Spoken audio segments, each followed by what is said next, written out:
Belanjawan 2024 bantu pertumbuhan ekonomi kesejahteraan rakyat.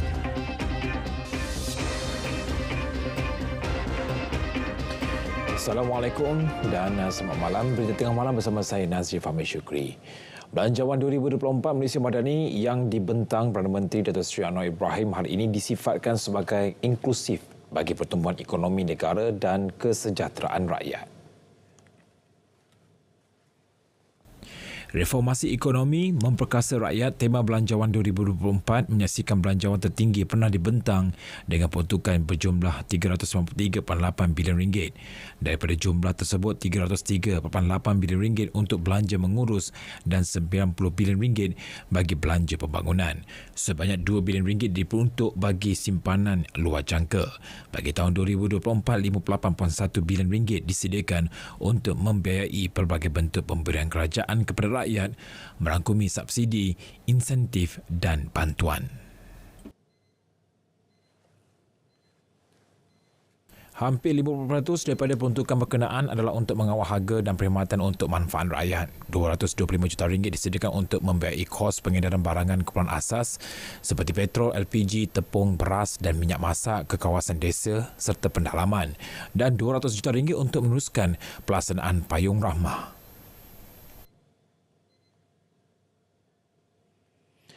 Sumbangan tunai Rahmah STR meningkat RM2 bilion. Sumbangan asas Rahmah SAR pula diperluas kepada 700,000 penerima. Kadar maksimum STR juga meningkat dari RM3,100 kepada RM3,700. Kadar minimum STR juga untuk golongan belia meningkat dari RM350 kepada RM500. Bayaran pertama STR untuk isi rumah biasanya maksimum RM300. Untuk STR 2024, bayaran pertama STR akan dinaikkan kepada RM500 yang insya-Allah akan disalurkan sebelum Ramadan. Permohonan baru STR 2024 dibuka seawal bulan depan dan sepanjang tahun. Penerima manfaat SAR pula akan menerima RM100 sebulan untuk tempoh 12 bulan. Mulai tahun hadapan juga pendekatan penyasaraan semula subsidi akan dilaksanakan secara berfasa. Jelas Perdana Menteri hasil penjimatan subsidi itu sebagainya akan disalur terus untuk meningkatkan peruntukan bantuan tunai melalui sumbangan tunai Rahmah daripada RM8 bilion kepada RM10 bilion. Berita baik buat penjawat awam, RM2,000 diberikan sebagai bayaran insentif awal kajian sistem saraan perkhidmatan awam. Kerajaan bersetuju untuk memberi bayaran insentif awal kajian sistem saraan perkhidmatan awam sebanyak RM2,000 kepada semua penjawat awam.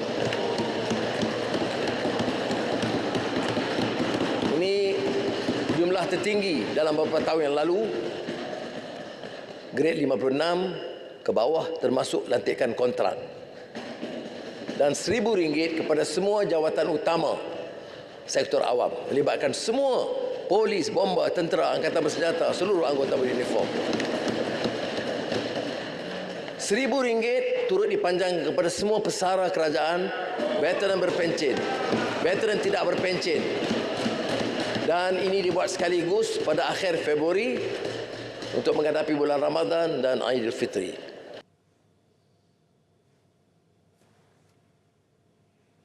(2026) ditetapkan sebagai tahun melawat Malaysia. 26.1 juta pelancong asing disasar masuk dengan anggaran perbelanjaan domestik RM97.6 bilion.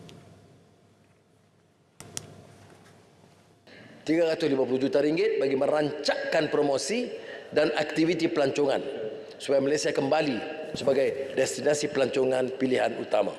Ini termasuk kempen melawat Malaysia, kerjasama industri dan aktiviti promosi pengenjoran acara pelancongan.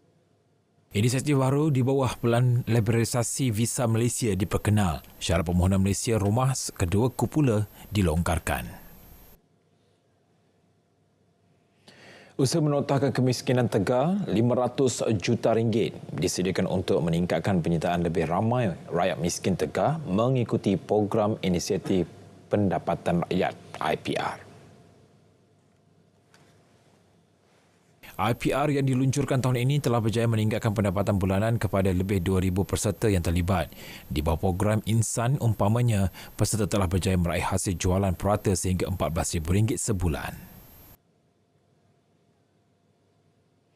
RM1.2 bilion diperuntukkan untuk orang kurang upaya OKU pada tahun depan. Antaranya, menyalurkan pelbagai bentuk bantuan seperti penjagaan OKU kronik, terlantar, OKU tidak upaya bekerja dan allowance pekerja OKU. Allowance pekerjaan OKU. Kadar allowance pelatih OKU mengikuti program pemulihan dalam komuniti ditingkatkan kepada RM300 sebulan ketimbang RM150 sekarang. Ini betul-betul keihsanan dalam madani. Bagi memberikan manfaat kepada usahawan OKU mikro, kemudahan pembiayaan khas oleh BSN disediakan sebanyak RM50 juta. Warga Mas. Diskaun sebanyak sehingga 15% bagi bayaran balik pinjaman Perbadanan Tabung Pendidikan Tinggi Nasional PTPTN diberi. Pelaksanaan bermula esok hingga 31 Mac 2024. Pertama, diskaun 10% atas baki hutang untuk penyelesaian penuh pinjaman. Diskaun 10% untuk bayaran sekurang-kurangnya 50% daripada baki hutang dalam sekali bayaran. Diskaun 15% untuk bayaran secara potongan gaji atau debit terus berjadual. Sebagian pendapatan yang diraih hasil jualan nombor plet khas akan dimanfaatkan untuk meringankan beban golongan kurang kemampuan. Lebih 40,000 belia daripada keluarga kurang mampu antaranya akan menerima manfaat tersebut. Di bawah manfaat tersebut, kerajaan setuju untuk terus menanggung bayaran ujian memandu bagi lesen motosikal kelas B2, e-hailing dan taksi. Sebanyak 100,000 topi keledar termasuk untuk kanak-kanak juga akan diagih secara percuma. Bantuan subsidi pembelian tiket penerbangan Ikhtiar Fly siswa juga akan diteruskan untuk manfaat 60,000 pelajar daripada keluarga kurang mampu.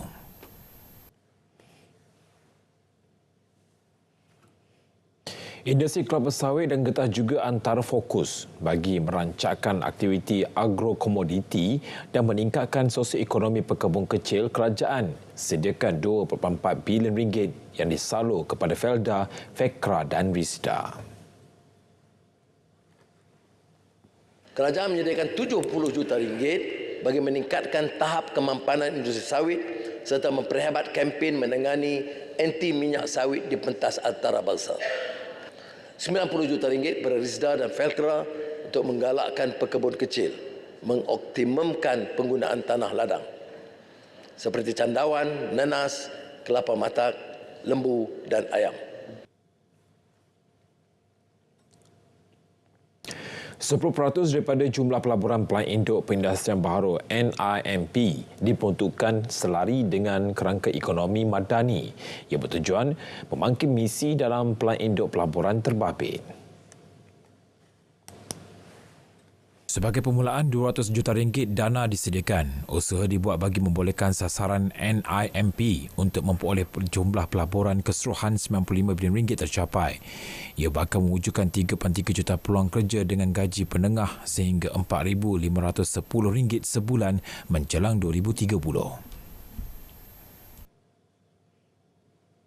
Malaysia akan menubuhkan pusat pengajian kecerdasan buatan AI pertama negara iaitu Fakulti Al di Universiti Teknologi Malaysia dengan peruntukan awal RM20 juta yang bagi memperhebatkan penerokan bidang tersebut merentas disiplin ilmu.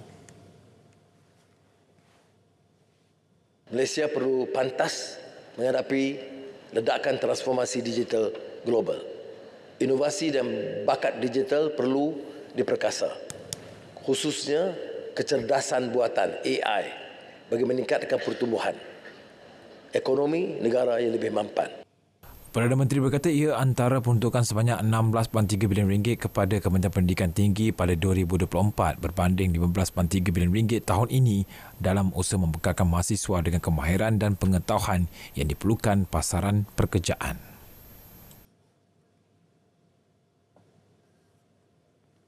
Bagi mensiasatkan hasrat Malaysia sebagai 30 negara teratas dalam Indeks Inovasi Global menjelang 2025, RM510 juta tersedia untuk dana R&D.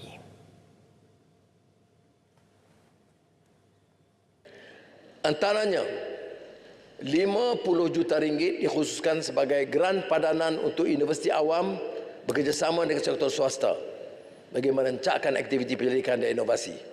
RM76 juta untuk perkasa ekosistem R&D dan produk hasil ciptaan perusahaan perniagaan, NGO dan jabatan kerajaan. Bakat kreatif tempatan akan terus disokong. Selaras itu, RM160 juta disediakan bagi laksana pelbagai inisiatif untuk manfaat penggiat seni. Manfaat penggiat seni. RM60 juta di bawah dana kandungan digital mempromosi karya tempatan yang berteraskan nilai kenegaraan. RM90 juta di bawah inisiatif Film in Malaysia Incentive menggalakkan penghasilan filem bertaraf antarabangsa. RM10 juta skim dana padanan My Creative.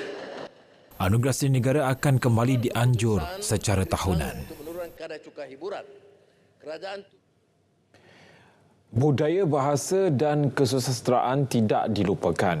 Perdana Menteri turut mengumumkan peruntukan RM50 juta kepada agensi yang berpotensi mempertabat seni, budaya, bahasa dan sastra kebangsaan.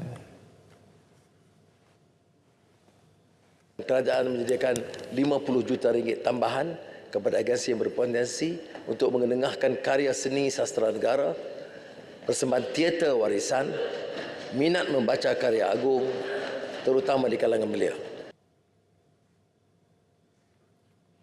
Ganjaran sebanyak RM500 disediakan kepada golongan belia yang berjaya melakukan aktiviti kesukarelawan dengan badan diiktiraf kerajaan. Kerajaan menerapkan konsep Pay It Forward dalam membudayakan semangat kesukarelawan dalam kalangan belia 18 hingga 20 tahun.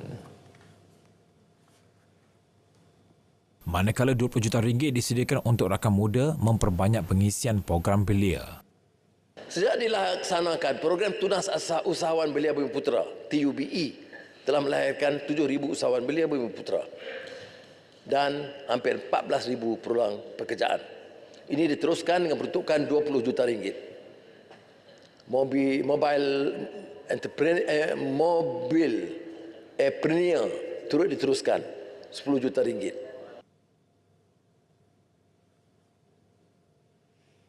Mengenai komuniti orang asli, komuniti itu diperuntukkan RM333 juta berbanding RM305 juta tahun ini mencakupi pelaksanaan projek pembangunan sosioekonomi, prasarana di perkampungan orang asli dan pemberian bantuan sosial. RM28 juta untuk pembangunan usahawan orang asli serta penanaman semula ladang orang asli dan Tebatang Padang, Perak dan Ulu Langat, Selangor. Nasib rakyat Palestin akan terus dibela. Kerajaan akan melancarkan tabung kemanusiaan untuk membantu rakyat Palestin yang kini dizalimi Israel. Tapi perkembangan mutakhir lebih membimbangkan. Israel telah mengambil keputusan untuk mengepung seluruh kawasan utara Gaza dan cara tindakan ganas dan biadab ini tentu akan menjejaskan kehidupan mereka. Beberapa pemimpin dunia Islam mengambil inisiatif dan saya telah menghubungi beberapa orang pemimpin untuk menyatakan kita bersedia menyokong sama ada melalui OIC atau apa juga rencana lain untuk memberi tekanan supaya tekad kegilaan dan kezaliman ini dihentikan. Dan kerana menerima masalah ini, saya dengan ini memutuskan, walaupun Menteri Luar menyebut semalam dana awal RM1 juta, saya tambah permulaan dana dari kerajaan RM10 juta. Dan saya akan pastikan semua JLIC, JLC dan syarikat-syarikat swasta cuba mengumpulkan bersama rakyat dengan dana awal sekurang-kurangnya 100 juta ringgit.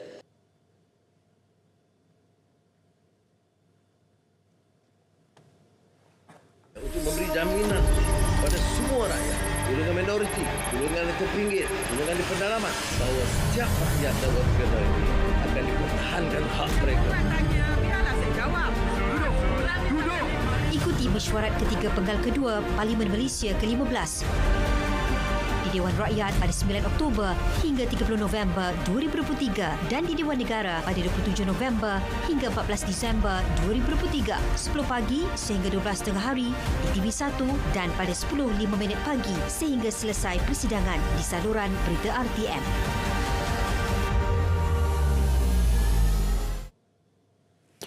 Masih lagi dalam berita tengah malam.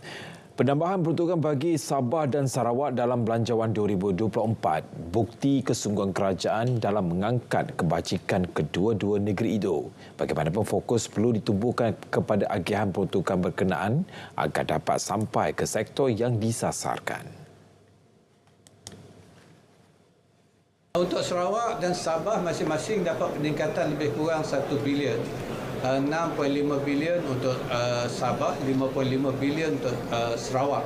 Yang tu hanya untuk geran tahunan, belanjawan tahunan. Kalau kita bandingkan dengan tahun-tahun yang lepas, memang berlaku peningkatan. Yang lebih utama ialah kita kena fokuskan dari segi pelaksanaan. Walaupun peruntukan ada, kalau pelaksanaan tak efisien, maka peruntukan itu tak akan turun ke bawah. Jadi itu yang patut difokuskan dalam belanjawan ini. Beliau berkata demikian dalam sidang media selepas pembentangan Belanjawan 2024. Pertambahan jumlah peruntukan bagi pelaksanaan program baharu di bawah Kementerian Kemajuan Desa dan Wilayah disambut baik.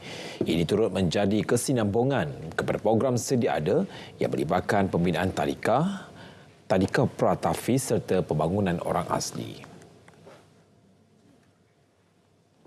Dan tentunya sebagaimana yang diumumkan, terdapat program-program baharu untuk bukan sahaja memberikan kesinambungan kepada program-program yang telah dikenalkan oleh KKDW, tetapi turut terkait juga ialah pembinaan tabika baharu kemas dan juga peruntukan khas untuk tadika pratafis dan juga pembangunan untuk orang asli, di samping meneruskan struktur prasarana di luar bandar, bekalan air dan elektrik luar bandar dan juga program ameniti sosial. KKDW menerima pertambahan sehingga 47% kepada RM513 juta dengan menjadikan jumlah keseluruhan peruntukan sebanyak RM11.5 bilion.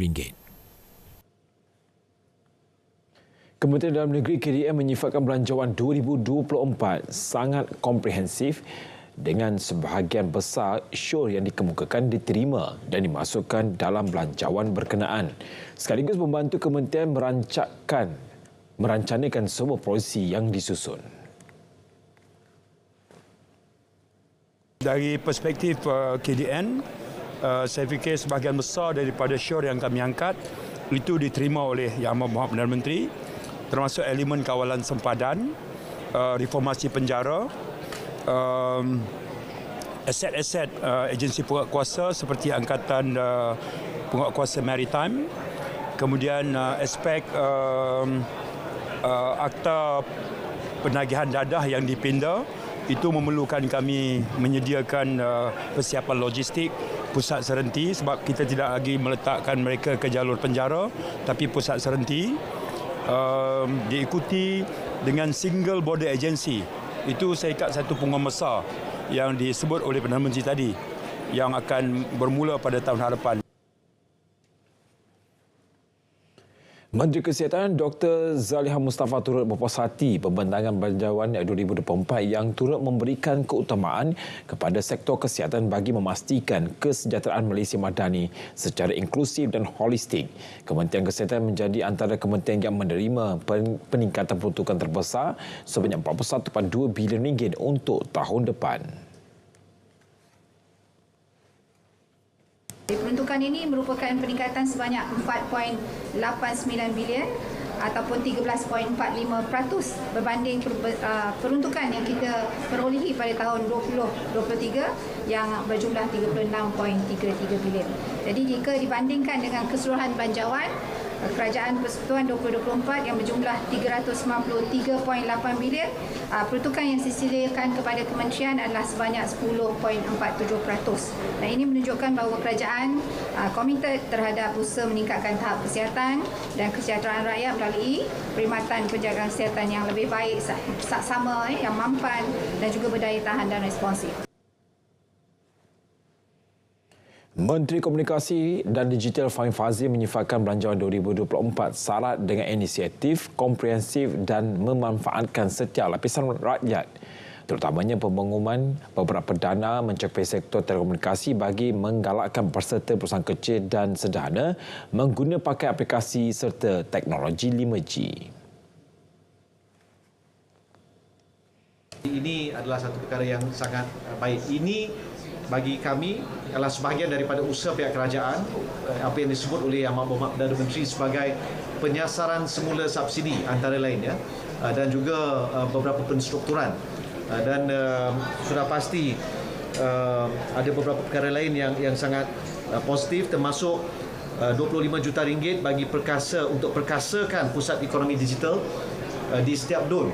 Pada Februari yang lalu, Perdana Menteri telah umumkan dasar satu DUN satu pusat ekonomi digital, dan insya-Allah menjelang tahun depan kita akan dapat bina 186 pusat ekonomi digital yang baru.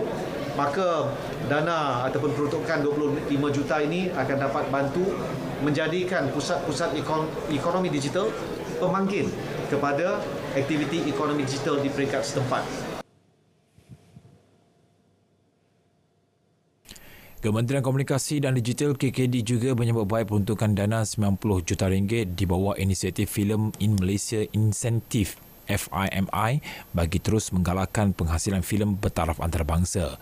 Pengumuman itu mampu menjadikan pemangkin kepada pertumbuhan ekonomi negara. Dana tersebut juga diharap dapat menghasilkan lebih banyak aktiviti berkaitan melibatkan industri kreatif. Ini akan banyak membantu terutama syarikat-syarikat penggambaran datang ke Malaysia, dan kesan kepada ekonomi kita jangkakan perkalinya mencecah 3.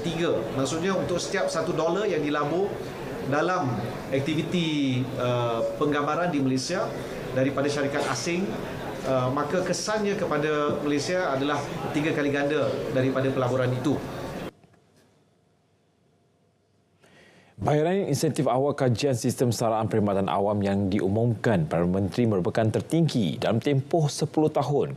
Presiden Kongres Kesatuan Pekerja di dalam Perkhidmatan Awam QPEC, Dato' Dr. Adnan Mat juga berharap sistem saraan berkenaan dapat dipercepatkan proses dan pelaksanaannya untuk kebaikan penjawat awam secara keseluruhannya. 10 tahun yang lalu.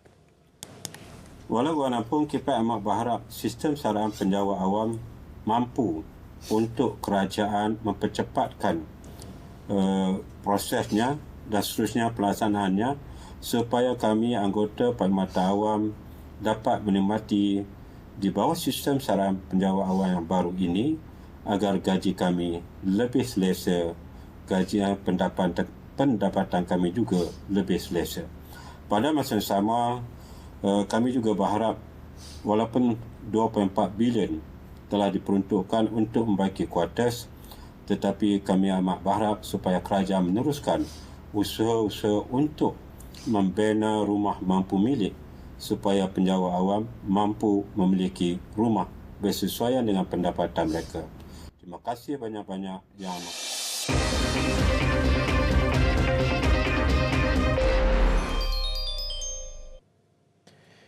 Sukan turut menjadi tumpuan dalam Belanjawan 2024 yang dibentangkan Perdana Menteri Datuk Seri Anwar Ibrahim hari ini. Sejumlah 72 juta ringgit diperuntukkan bagi memperkukuh ekosistem atlet secara podium. Jumlah tersebut termasuk 20 juta ringgit untuk program Road to Gold RTG. Pembangunan atlet para serta naik taraf kemudahan sukan turut disentuh pada Belanjawan 2024.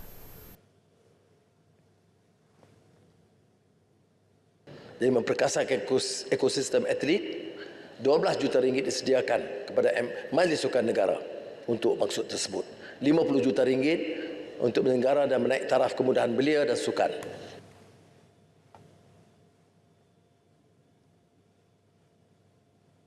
Sementara itu, peruntukan geran padanan sukan GPS dinaikkan kepada 50 juta ringgit berbanding 40 juta ringgit sebelum ini. Kerajaan akan terus menyediakan 50 juta ringgit bagi menggalakkan penganjuran acara sukan berprestasi tinggi. Masa sama, kerajaan juga turut mencadangkan pelepasan cukai khusus untuk pembelian peralatan sukan dan aktiviti sukan terhad kepada RM1,000. Bagi memastikan kerancakan Hari Sukan Negara yang bakal berlangsung esok sentiasa berterusan, kerajaan akan terus memperbanyakkan program sukan dan beriadah untuk rakyat. Menurut Perdana Menteri, usaha tersebut melibatkan 3 tumpuan utama iaitu program kemahiran sukan renang untuk kanak-kanak, OKU dan warga emas daripada keluarga kurang kemampuan, penganjuran aktiviti sukan dan riadah untuk membentuk warga emas yang aktif dan cergas, serta program perkhemahan keluarga dengan merayatkan fasiliti Kementerian Belia dan Sukan melibatkan 6 kem wawasan negara.